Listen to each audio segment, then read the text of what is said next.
जय श्री राधे। पूज्य श्री सद्गुरुदेव भगवान के चरणों में प्रणाम। पूज्य श्री बंका जी का जीवन चरित्र। श्री राधा बाबा जी का लीला प्रवेश। श्री राधा बाबा ने जब अपनी निकुंज उपासना प्रारंभ की थी तब वे सदा के लिए श्री वृंदावन धाम चले जाना चाहते थे। बहुत बार उन्होंने गीता वाटिका से भाग जाने का प्रयास भी किया, पर हर बार श्री हनुमान प्रसाद जी पोद्दार उन्हें रोक लिया करते थे। एक रात्रि को स्वयं श्री कृष्ण ने राधा बाबा से कहा कि श्री भाई जी का श्री विग्रह सचल वृंदावन है और तुमको वृंदावन जाने की आवश्यकता नहीं। उसी दिन से पूज्य बाबा ने प्रण किया था कि वे सदा भाई जी के साथ रहेंगे। दिन में एक बार भाई जी का दर्शन कर लिया करेंगे और उनके जाने के बाद जहाँ उनकी चिता जलेगी अपना सारा जीवन उसी स्थान पर बिताएंगे। 1971 में पूज्य भाई जी के जाने के बाद गीता वाटिका में ही उनका शव दाह हुआ और बाबा गीता वाटिका में समाधि के सामने टीन शेड में वास करने लगे। भाई जी के जाने के बाद भी वे प्रतिदिन पूज्या माँ का दर्शन किया करते थे। 1992 में माँ के जाने के बाद जैसे ही माँ के सारे दैहिक कृत्य पूरे हुए, पूज्य बाबा ने भी अपनी जीवन लीला का संवरण कर लिया। बाबा ने जो नियम लिया था उसको पूरा निभाया।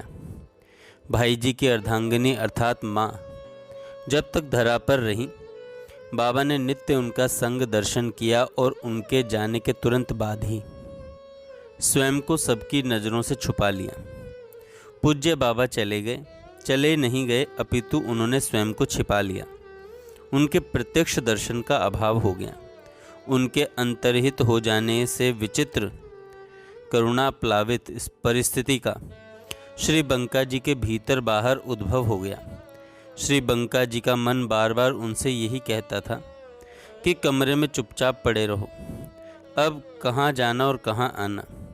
उनकी न किसी से मिलने की इच्छा थी और न कहीं जाने की चाह। बाबा का दर्शन, बाबा की सन्निधि, बाबा से संलाप अब भला कहाँ प्राप्य था। सजलता से आर्द्र श्री बंका जी की ऐसी विचलित मनस्थिति थी जिसमें कमरे का एकांत उन्हें काटने दौड़ता था, पर बाहर का कोलाहल चुभता रहता था। विवशता में घुटती हुई एक ऐसी विवलता थी जिसमें उनकी आँखों के आंसू न बाहर आ पाते थे न ही भीतर छिप पाते थे। क्या सुबह क्या शाम बाबा के अविरल निर्मल प्यार की याद न उन्हें हंसने देती थी और न रोने देती थी। इन दिनों उनकी भावनाओं के प्रवाह में विरोधाभास कम नहीं था। कभी लगता मानो वे बाबा से सतत संयुक्त हैं और कभी लगता कि अब वे बाबा से नित्य वियुक्त हैं। श्री बंका जी कहा करते थे, कोई माने या न माने, पर यह सत्य है कि मैं ब्रज भाव की बातों को सुनने के लिए पूर्णतः अनाधिकारी था। सचमुच में अपात्र था। इसके बाद भी बाबा ने श्री प्रिया प्रियतम के परम प्रेम की पावन चर्चा कभी कभी छेड़ी ही है। उन पावन क्षणों की स्मृति क्या उठते क्या बैठते भावनाओं को मथती रहती थी। वे व्यथित भावनाएं रह रह करके बाबा का वंदन करती थीं, बाबा का अर्चन करती थीं, बाबा की जय जय कहती थीं। वह एक ऐसा संवेदनाशील क्षण था जिसमें उर्मिल मन की भावुकता में व्याप्त कोमलता उसका स्तवन करने के लिए अकुला रही थी।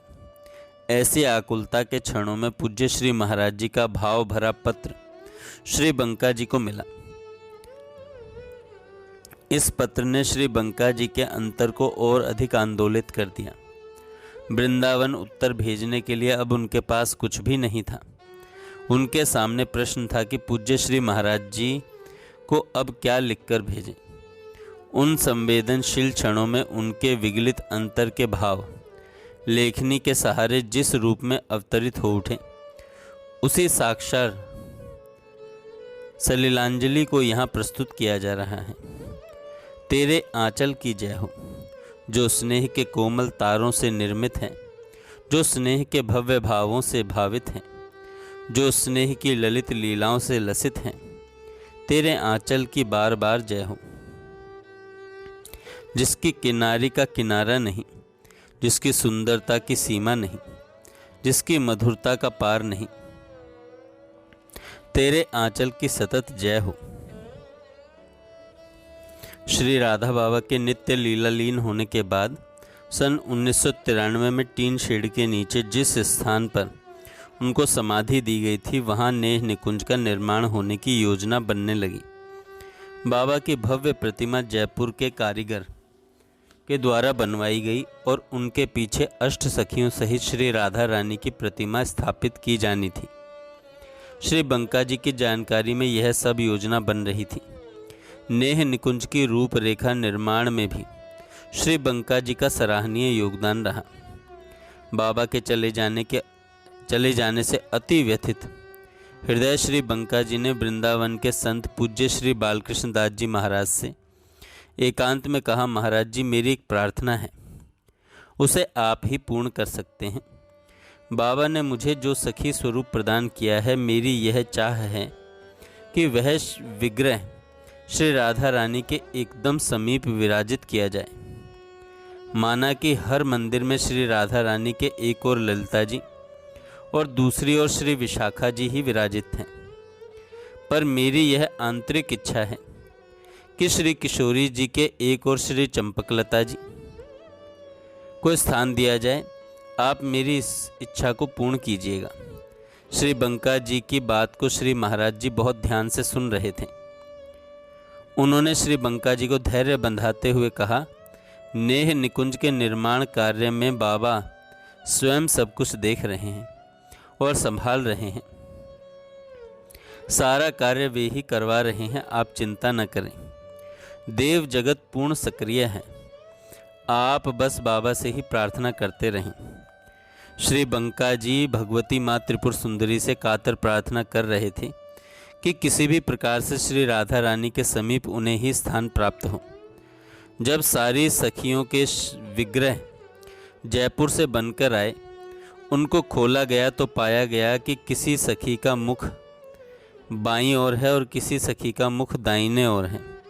सब लोग सोचने लगे कि सखियों को ऐसे प्रतिष्ठित करना चाहिए जिससे हर सखी श्री राधा की ओर ही देखें। इस प्रयास में जब सखियों के श्री विग्रह को सजाया गया तो श्री चंपकलता जी को श्री राधा रानी के दाहिनी ओर स्थान प्राप्त हो गया। श्री बंका जी की प्रार्थना को भगवती जी ने स्वीकार कर लिया था। श्री चंपकलता जी के श्री विग्रह को बाबा की मूर्ति के ठीक पीछे श्री राधा रानी के दाहिने ओर देखकर श्री बंका जी को बेहद प्रसन्नता हुई। जय श्री राधे।